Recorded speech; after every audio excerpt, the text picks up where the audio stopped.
সাফল্যমণ্ডিত হোৱাৰ কামনা কৰে মুখ্যমন্ত্ৰী ডক্টৰ হিমন্ত বিশ্ব শৰ্মাই। I encourage you to actively engage in the discussions, explore the latest technologies and forge new collaboration. I am optimistic that this expo will provide you with valuable insights and opportunity to expand your business horizon. I commend the organizers for their tireless effort in making this event a reality. I am certain that the Bharat Stream Boiler Expo will contribute significantly to the advancement of the industry and overall economic development of our country.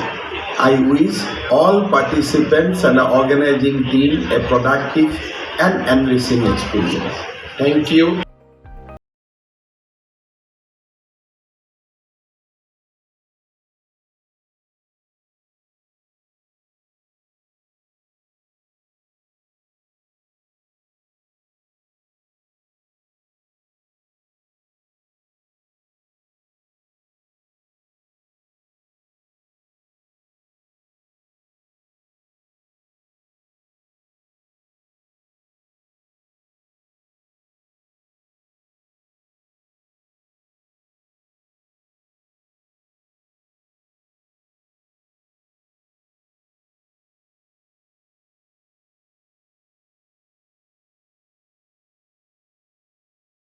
ইচ্ছা ব্যক্ত কৰি কয় যে এই ঐতিহাসিক অনুষ্ঠানৰ জৰিয়তে আমি ব্ৰইলাৰ উদ্যোগৰ ভিতৰত সুৰক্ষা, দক্ষতা আৰু অগ্ৰগতিৰ প্ৰতি আমাৰ সমৰ্পণ পুনৰবাৰ প্ৰকাশ কৰিছোঁ।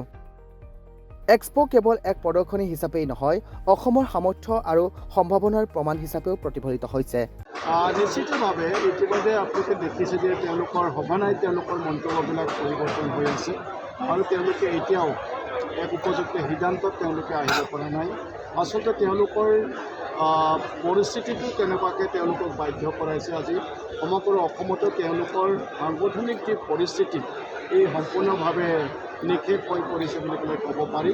আৰু তেনে অৱস্থাত আমাৰ ভাৰতীয় জনতা পাৰ্টীৰ এখন দল, এইটো দল বিশ্বৰ এখন শক্তিশালী দল আৰু তেনে অৱস্থাত সমগ্ৰ অসমতে গাঁও, চহৰ, চাহ বাগিচা সকলোতে আমাৰ সংগঠনটো অধিক শক্তিশালী ৰূপত আছে আৰু এই নিৰ্বাচনৰ বাবে যথেষ্ট সাহসেৰে আৰু যথেষ্ট উৎসাহেৰে আমাৰ কাৰ্যকৰ্তাসকলে গ্ৰাছ লেভেলৰ পৰা ইতিমধ্যে কামবিলাক আৰম্ভ কৰিছে। তো গতিকে আমি যোৱাবাৰতকৈ খুব ভাল ফলাফল দেখুৱাবৰ কাৰণে সক্ষম হ'ম, কাৰণ আমাৰ এইখন চৰকাৰে যেতিয়াৰ পৰাই দায়িত্ব লৈছে অসমত বসবাস কৰা প্ৰত্যেকটো জাতি, জনগোষ্ঠী, প্ৰত্যেকটো ধৰ্মাৱলম্বী লোকক লগত লৈ পেলাই একেলগতে সমানৰ জৰিয়তে আমাৰ কাম কৰিছোঁ। অসমখনক আগুৱাই লৈ যাবৰ বাবে, ক্ষিপ্ৰতাৰে আগুৱাই লৈ যাবৰ বাবে বিভিন্ন আঁচনি প্ৰস্তুত কৰি পেলাই মুখ্যমন্ত্ৰী ডাঙৰীয়া আগবাঢ়িছে। असम में सबसे पहला बॉयलर कॉन्फ्रेंस हो रहा है और आप जानते हैं कि boiler is like the heart of an industry. अगर बॉयलर नहीं होगा तो इंडस्ट्री नहीं होता है।